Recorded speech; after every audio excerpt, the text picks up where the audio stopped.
GT മാർബിളിൽ വന്നിട്ടുള്ള 2-3 പുതിയ ലോട്ടാണ് നമ്മൾ ഇന്നത്തെ വീഡിയോയിൽ കാണിക്കുന്നത്. ഫുള്ള് ഫ്രഷ് ലോട്ടാണ്, ഫില്ലിംഗ് ഒന്നുമില്ല, സിമിലർ ആയിട്ട് വരുന്ന ലോട്ടാണ്. അത്യാവശ്യം നല്ല ക്വാണ്ടിറ്റിയും സ്റ്റാൻഡേർഡ് സൈസിലൊക്കെ വരുന്ന ലോട്ടാണ് 3 ലോട്ടും. ഈ ലോട്ടാണെങ്കിൽ സിംഗിൾ ലോട്ടിൽ 2000 സ്ക്വയർ ഫീറ്റോളം നിലവിൽ സ്റ്റോക്ക് ഉണ്ട്.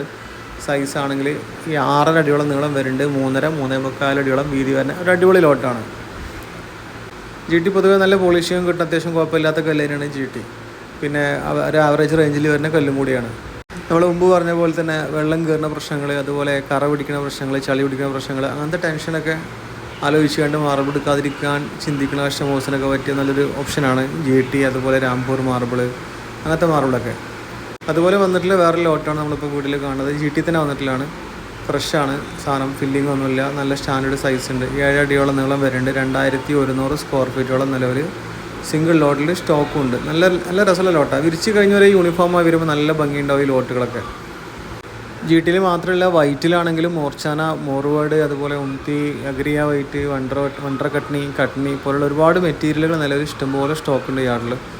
അതിൻ്റെ വീഡിയോസൊക്കെ വരും ദിവസങ്ങളായിട്ട് യൂട്യൂബിലുണ്ടാവും. അതറിയാൻ വേണ്ടിയിട്ട് നമ്മുടെ യൂട്യൂബ് ചാനൽ സബ്സ്ക്രൈബ് ചെയ്ത് വെച്ചാൽ നിങ്ങൾക്ക് അറിയാൻ പറ്റും. മൂന്നാമതായിട്ട് വന്നിട്ടുള്ള ലോട്ടാണ് GT തന്നെ നമ്മളിപ്പോൾ കാണുന്ന ലോട്ട്. കുറച്ച് ലൈറ്റ് ഷെയ്ഡ് വന്നിട്ടുള്ള ലോട്ടാണ്, ഫില്ലിംഗ് ഒന്നുമില്ല, 1500 സ്ക്വയർ ഫീറ്റോളം നിലവിൽ സിംഗിൾ ലോട്ടിൽ സ്റ്റോക്ക് ഉണ്ട്. സൈസ് ആണെങ്കിൽ 5.5-6 അടിയോളം നീളം വരുന്നുണ്ട്, വീതി ആണെങ്കിൽ 3.25-4 അടിയോളം വീതി വരുന്ന ലോട്ടാണ്. നല്ല പോളിഷിങ് കിട്ടുന്ന സിമിലറായിട്ട് വരുന്ന ലോട്ടാണ്, സൂപ്പർ ലോട്ട്. അതിൻ്റെ ഈ ലോട്ടിൻ്റെ സൈഡൊക്കെ നോക്കി അറിയാൻ പറ്റും, ഡിസൈനെല്ലാം സിമിലറായിട്ട് വരുന്ന ലോട്ടാണ്.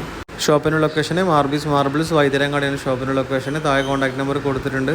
കൂടുതൽ വിവരങ്ങൾ അറിയാൻ വേണ്ടി ആ നമ്പറിൽ കോൺടാക്ട് ചെയ്താൽ അറിയാൻ പറ്റും.